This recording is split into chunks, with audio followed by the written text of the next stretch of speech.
morning. I'm so glad you're here, and it's a holiday.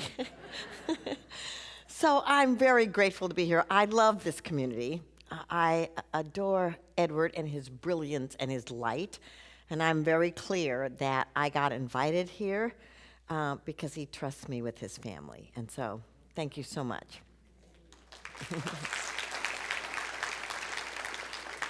So my topic today is I Choose Me, a spiritual practice.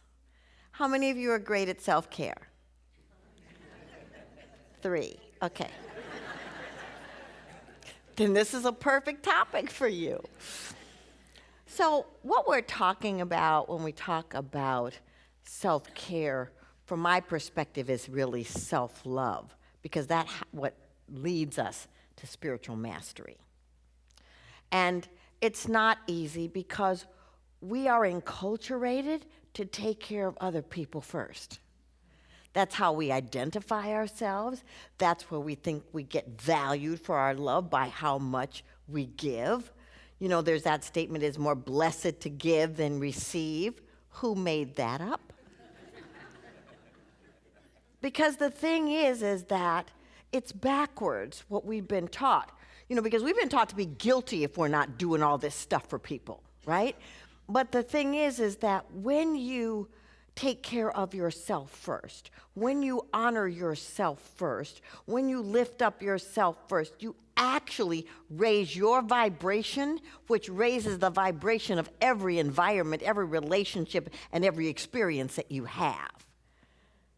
Because I'm thinking, if we were taking care of ourselves and highly vibrating, we wouldn't be having some of the stuff happening on the planet that we're looking at today.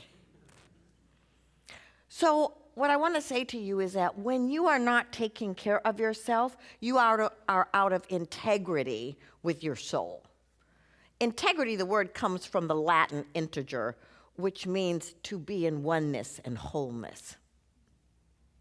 When you are out of integrity with your soul and your soul's journey, which is to bring light, then you are in discord. The COR in the word discord stands for connection to the heart. So when you are in discord, you are out of connection with your heart. Don't you think if we were a planet connected to our heart, we would be looking at things differently. We would be honoring each other. We would be celebrating our differences,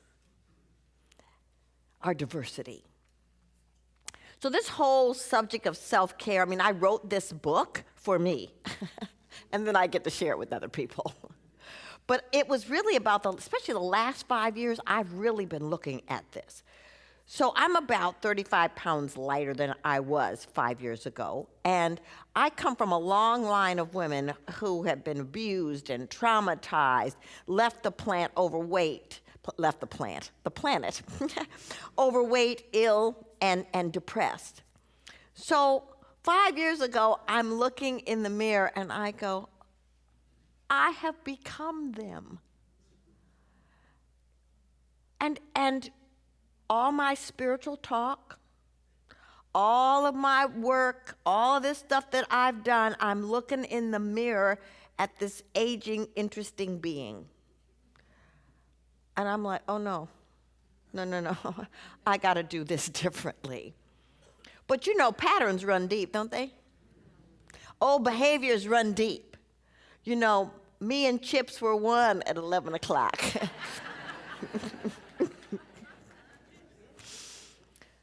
But what I said is, I have to walk my talk. I can't get up on these platforms and these pulpits and talk about oneness and wholeness and you know, health and not demonstrate it.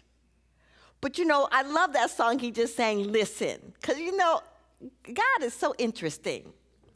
First, God, you know, that still small voice is really still and small. It goes, psst, you might want to do this differently. Of course, you know, I didn't listen because, you know, I knew what I needed. So then it was like, perhaps you might want to do this differently. I got this, God, really. I'm praying, I'm meditating, it's all good. Then it was like, Perhaps you might want to do this differently. I'm like, okay, I'll eat less chips.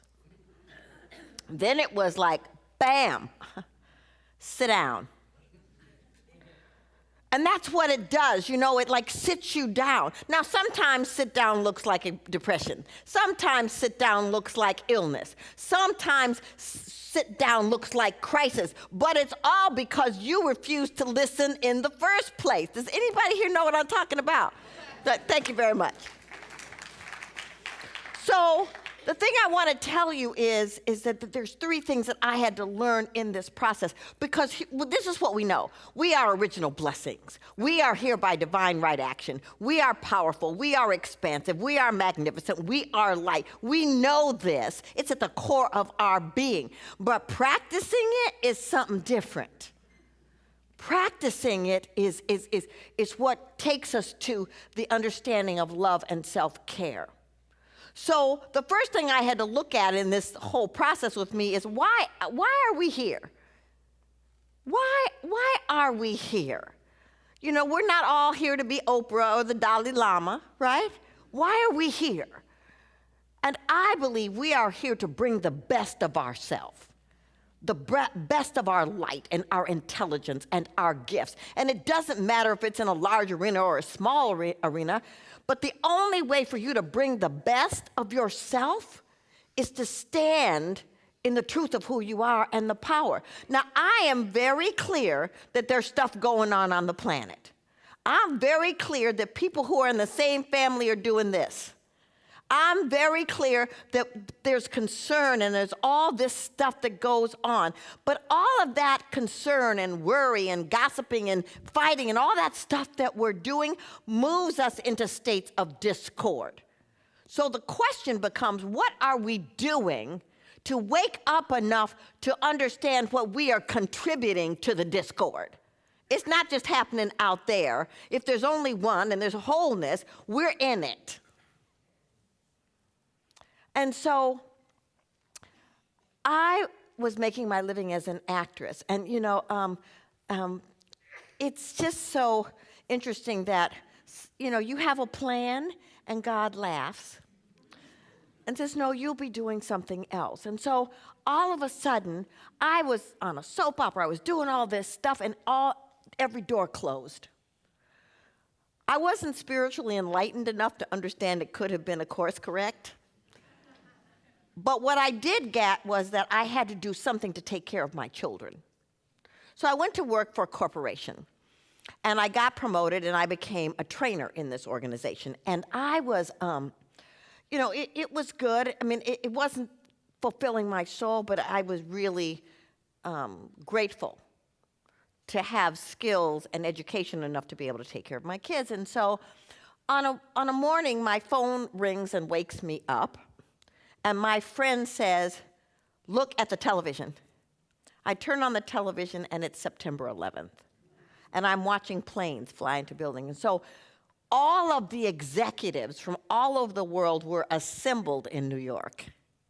So who was left was me and one other executive. So I get dressed, and I run to work. And I run into his office, and I go, what are we going to do? He goes, I don't know. What do you think we ought to do? I'm like, this is not good. So we say, okay, we've got 2 locations. So I said, let's turn the conference rooms into quiet spaces where you can just go in and without anybody talking to you, right? Great idea. So we did it at both places. Then it was like, I'll send out an email on our internet and say, send in every church, synagogue, temple, any place you know of, we'll put it all in one place, and then people will know where they can go to get support if they need it. Great idea. So then we go to both locations, and we gather everybody. We hold each other. We cry. Some of the people had people in the towers, and so it was the most incredible love fest. I mean, everybody felt so connected and so seen. So a couple days later, the phones go back up. My boss calls me. I pick up the phone. She goes, what are you thinking? We are not a spiritual organization. Your job is in jeopardy. I don't know what happened to me, y'all. my mouth opened. And out rolled this thing that said, I am not afraid. If we cannot love each other in times like these, what are we doing? I hung up the phone and I went, I am so fired. I didn't get fired because I'm sure it was because so many people were sending emails thanking the company for caring for them. But in that moment, I realized that is what we are to do. We can't sit back and pretend that we're all spiritual and all connected and not stand for what we stand for, not speak for what we stand for, because otherwise that's called hypocrisy. But it's not easy because who loves to stir the pot in here, right? Who loves to shake everything up? But what I realized is the pot stirrers are the change agents. Ernest Holmes says, we have within us a power that is greater than anything we shall ever contact in the outer, a power that can overcome every obstacle in our life and set us safe, satisfied and at peace, healed and prosperous in a new light, in a new life.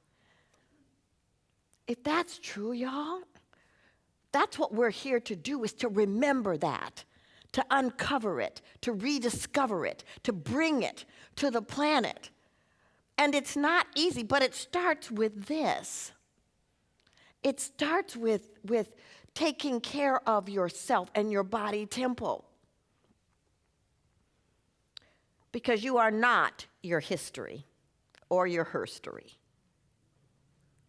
You are capable in every single moment of recreation. I love that the theme this month is about creativity, because the universe is always creating. And so are we. So the thing is that I shouldn't be standing up here based on my history. An alcoholic father, a pedophile stepfather, violence and craziness through my whole childhood. Everybody in my family and all the people I grew up with, ended up on drugs, went to jail, had pregnancies out of wedlock, dysfunction. So I know I'm a miraculous unfolding. Because something in me knew that there was something else, that there was something more. So in the beginning of my acting career, things weren't going so great. I was a hostess at Denny's from 11 to 7 so that I could have auditions in the daytime, right? And I don't know if you know anything about the acting business, but it's about the tutus. You are too tall. You are too short. You are too fat. You are too light. You are too dark. You're too, right?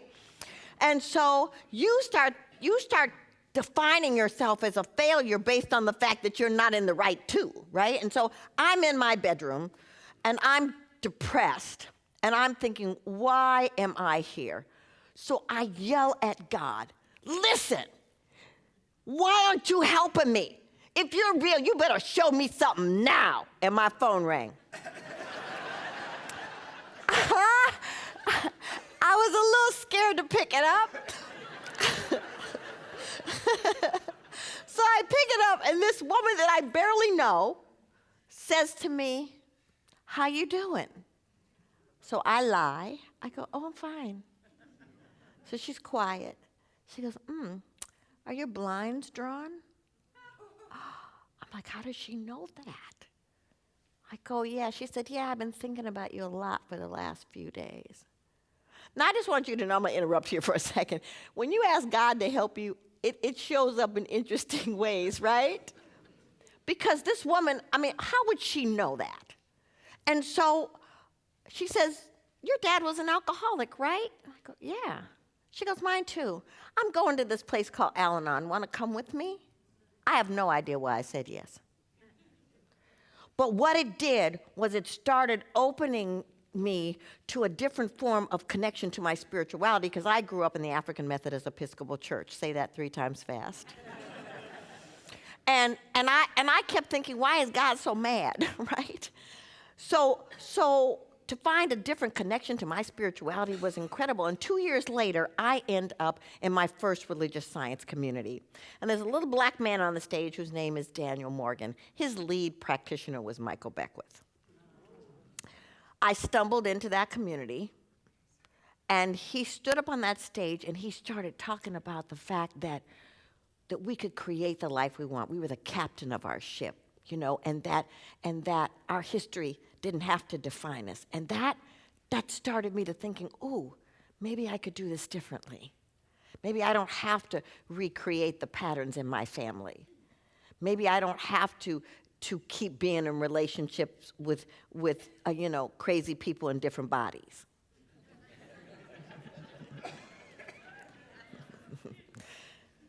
Today, I have been married to the same man it'll be 18 years in August. We've been together 22 years, and I'm clear it's a shift in my consciousness.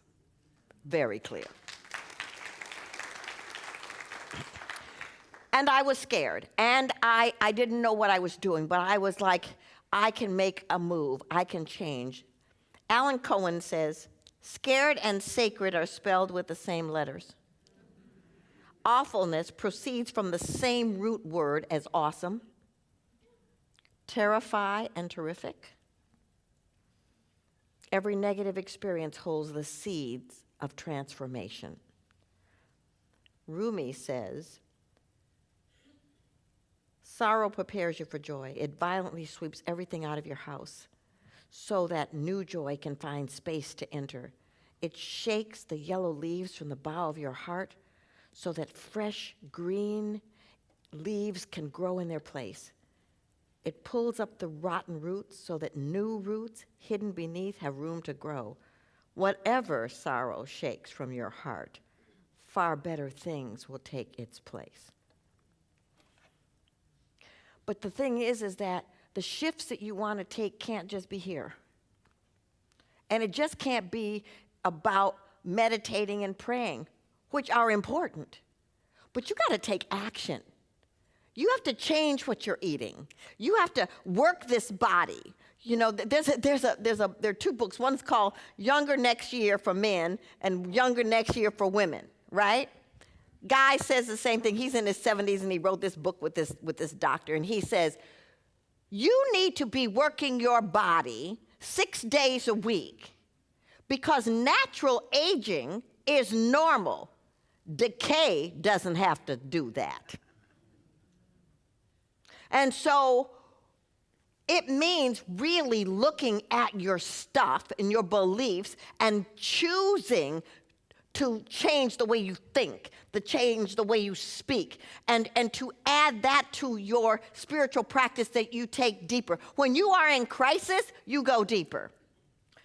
So I was at Agape when it all started, and I'm watching everything blow up, and I'm watching Michael speak in front of thousands and travel all over the place, and I'm exhausted watching him. And so I go, what, do you sleep? He said, yes, I expand my container. What does that mean? He said, I work out with a trainer 3 times a week. I eat really healthy. When I'm feeling stressed, I meditate more. I pray more. And so as I'm in this whole space that I was telling you about, I all of a sudden had to go, oh, maybe I better expand my container. Maybe I better change the way. So I changed the way I ate. I changed how much I worked out. I changed my spiritual practice because I understand that change happens here. If you want your life to be different, if you want to move in a different direction, you change it here. And that means you co-create with Spirit because that's what you are. Spirit, you can pray all day long, but Spirit needs you to be in action. It works through you. It works through your container, through your being. And so that self-love and that self-care is important because you are essential, because you are important on this planet. This is what Eckhart Tolle says. You are here to enable the divine purpose of the universe to unfold. That is how important you are. Why wouldn't you take care of yourself to model for the people that you love what it looks like to be healthy, to be vibrant, to be vital. I'm going to ask you in this moment to gently uncross your legs, uncross your arms, sit up in your seats, and to just gently close your eyes and begin to breathe. The heart math tells us that the heart is intelligent. It informs the brain rather than the other way around. It is the first place that you can measure intelligence in an embryo. I'm going to invite you to just breathe into your heart and begin to quietly say to yourself, I choose me. I choose to love me. I choose to honor me. I choose to put me first. I choose me. And breathe that in.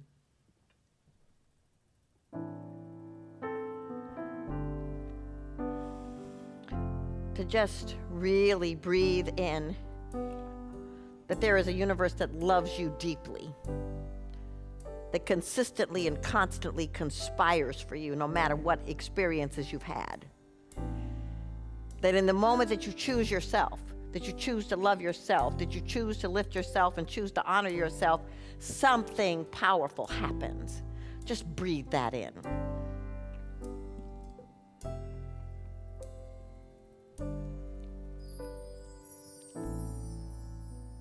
And breathe in the fact that in this moment, we are a consciousness of unity in this space. And so it is from this place that I invite you to join me in prayer. We give thanks for the wholeness and the oneness of the divine spirit. That intelligence that is flowing through every cell of our being, every breath we take, every thought we think, spirit made manifest. And so we stand in the awareness that right here where we are, something beautiful is occurring. Something expansive is occurring. Simply because we exist. And so we open in this moment to the awareness that we are one. That we consciously move away from those spaces of discord into places of integrity with our soul. Integrity with the journey. Integrity with the fact that we are here as agents of the divine. Manifestors of creation.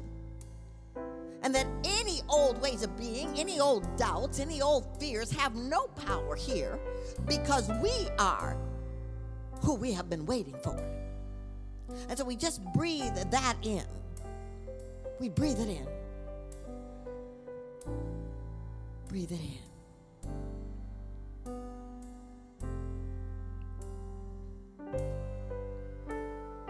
Open your heart.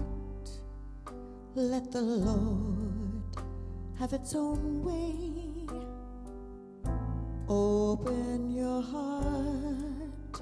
Let the Lord have its own way. Open your heart. Let the Lord have its own way. Open your heart. Let the Lord have its own way. God is the stillness deep in your center. God is a love that makes your own heart beat. God is the voice sweetly singing its glory. Open your heart, let the Lord have its own way.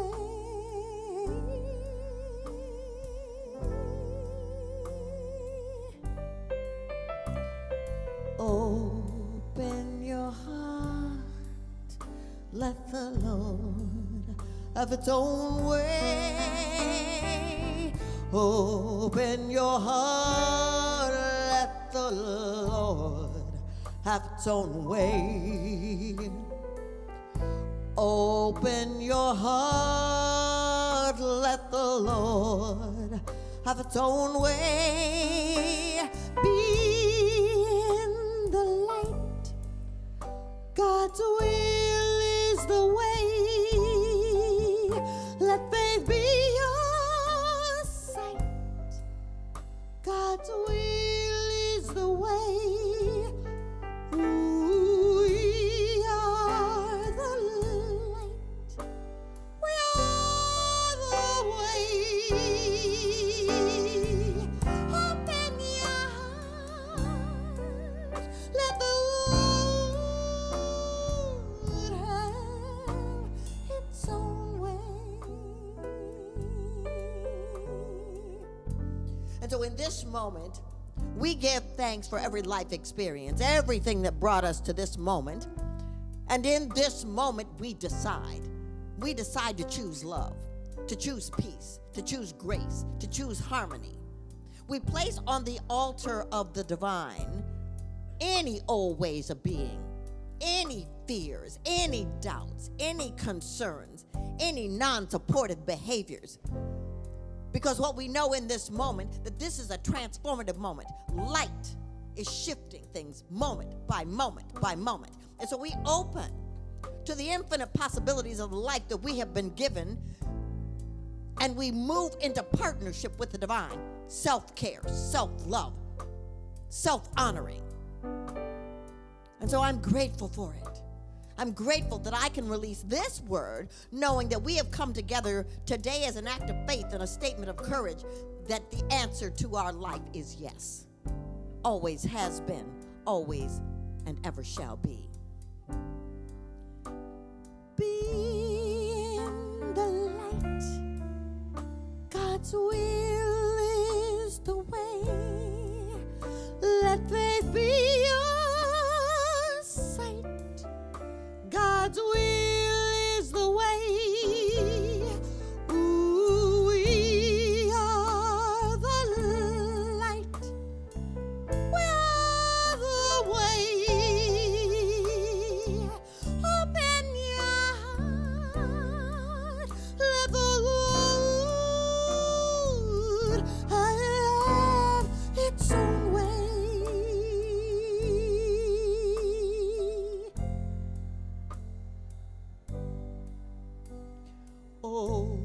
Open your heart, let the Lord have its own way. Open your heart, let the Lord have its own way. Open your heart, let the Lord have its own way.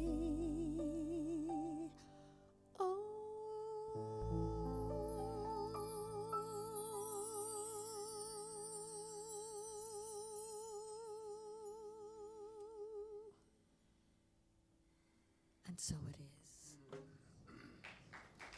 Thank you.